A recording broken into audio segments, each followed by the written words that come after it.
It's your host, Spook Benjamin, and today we got a crazy episode. We got social media influencers doing human trafficking. Not only that, we got ex-assistant principals sending hits off on teachers, man. Let's get into it. Question. How did a former model come to groom followers and sexually traffic them?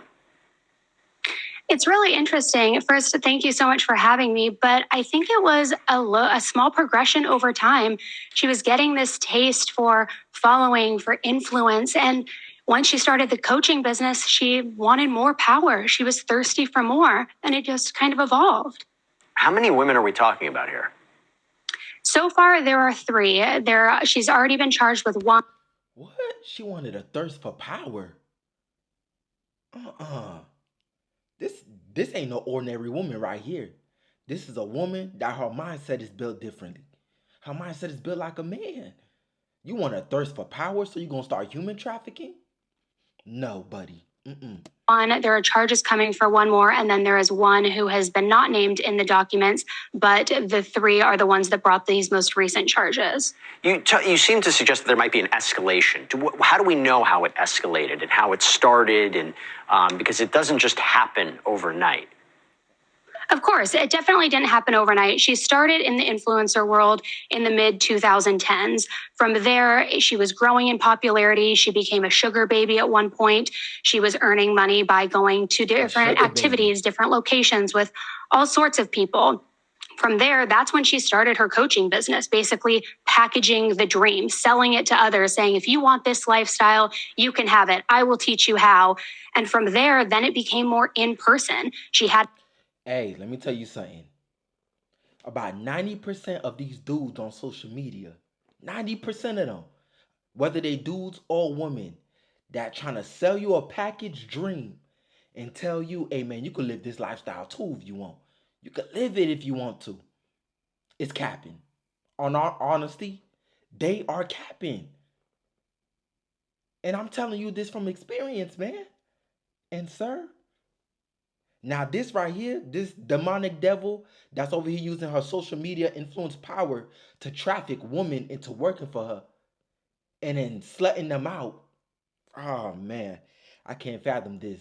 We don't see this often, but this right here, this is a special case, except for that Ashley Grayson case. You know, the woman that did a murder for hire plot because they was talking about her on the internet. Look up that story, Ashley Grayson. But anyway, let's get back to it. Had assistants coming to work for her. She had people joining her witch clan, and her first assistant luckily was able to get away after 3 months of working with her, but she was forced to sleep on a urine-covered couch. She wasn't given a bed. She was promised $2,000 per month, but was never paid. She luckily got out, and when these two other women were reported as missing, she's the one that raised the red flag and said, hey, I worked for her. I have information. There's something to be concerned about here. By the way, is this an isolated incident? If we're trying to take what the big picture here, is there any danger from social media? Are we seeing this, anything like this, or is this just a very bizarre and tragic one-off situation, an isolated situation?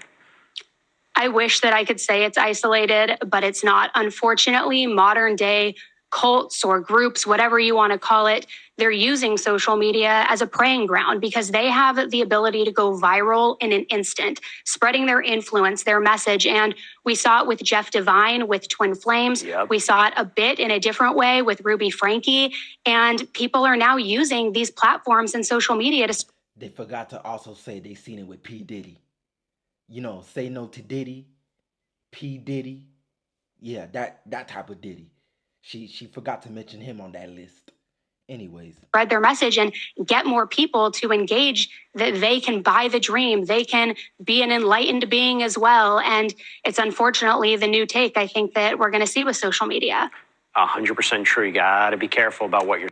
So she was sentenced to 8 years. 8 years to human trafficking. 8 years. This woman should have been sentenced to life in prison. Life. She's doing the devil's work. And y'all gonna slap her with a little silly 8 years? Come on, man. Come on, justice system of America. What you doing? You are failing the people. You're telling me this girl got on the internet and convinced women, even though she's a woman too, and convinced other not so right in the brain women to come on in and come join her adventure, and she could show you how to live this lifestyle, with the Gucci purses, with the yacht, with the yacht in the background. You already know, taking these ocean view pictures. Yeah, if you want, tag in on us. We could boss up your life. All you gotta do is get in with us. Come on, man, like Boss Man D-Lo say. She could teach you how to be a boss. But you're gonna have to pay a price. And that price was them being human trafficked. That was the price of all of this. Now look at her in this damn mugshot, looking all silly with a little grin smirk on her face. She know what time it is. They need to throw her to the streets. Matter of fact, give her the lethal injection. Over here ruining these beautiful women out here. No, Spook don't like that. You're seeing, reading, and not always believing on social media. Thank you so much, Annie Elise, for coming on. And if you want to hear more about the Kat Torres case, Annie Elise is taking a deep dive into it on her Monday, right? On her That's crazy. Influencer turned human trafficking. Lord have mercy. Now this next episode here is gonna shock you a little bit. It's gonna get you right in your seat. So stay tuned.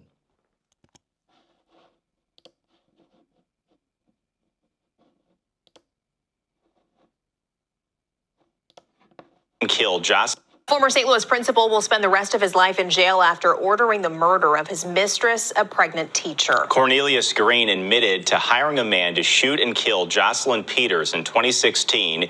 Green got her pregnant 7 months before. And now Nathan Vickers was in the courtroom today and spoke to the grieving family after today's sentencing. Jocelyn Peters' loved ones shared emotional stories of the life they lost, a life they described as a bright light to others. It's been 8 years since the murder of Jocelyn Peters and her unborn daughter, Michael Lee. I'll never be the same.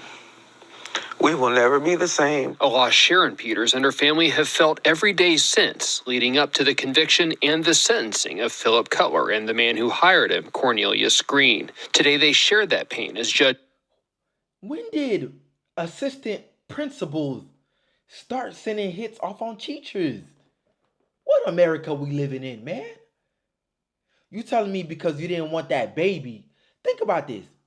This dude is a lame, he a coward, he a lame, he a fool, and he a demon. All in one. He got all in one shape. Think about this.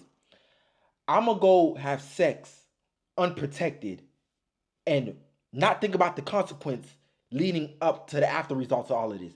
And then get the teacher pregnant and then don't want the baby. So I'm going to go hire my homeboy or somebody close to me as the hitman to go kill her and the baby. Make that make sense. Make that make sense, man. That's what I'll be talking about, man. This culture is trash. Judge Ronnie White considered Green's sentence. Today was an opportunity to use my voice and to then be able to tell other people to watch out. Green had worked as a principal at Carlane Visual Performing Arts School and had gotten Peters pregnant.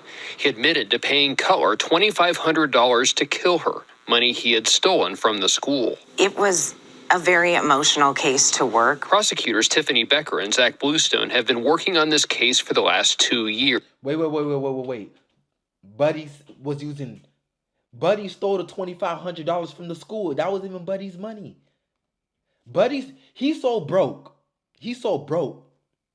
Ignorant, dumb, fool. And he finna get this full execution too. Don't get that. He finna get capital punishment. You know what's gonna be his capital punishment? 2 executive life sentence, which means he gonna die in prison for that dumbass thing he just tried to do. Come on, man. You should have just let the baby live, let them live, and if you didn't want to be in their life, disappear.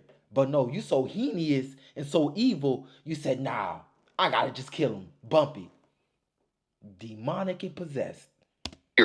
Outlining Green's pattern of manipulative and abusive behavior toward Peters. The defendant is profoundly manipulative, and he devised this horrible plot to murder the mother of his child and his own child just to further his lifestyle. I think it's important for people in the community to see that crimes like this are being investigated. Today, the court handed down 2 consecutive life sentences for Green, the maximum allowable under the law. The judgment handed down could never fill in any gap. Peter's loved ones say they're focusing on her life and the joy she brought to her family, friends. Look at how beautiful this woman is. And this demonic goddamn dinosaur want to go prey on. Look at this. God. Ooh. Don't get spook hype. Don't get spooked too hype. Nah, man. You got dinosaurs destroying lives like this. Demon. And it's so broke that he had to go steal the school's money in order to pay for this hitman. Hey, Buddy gotta go.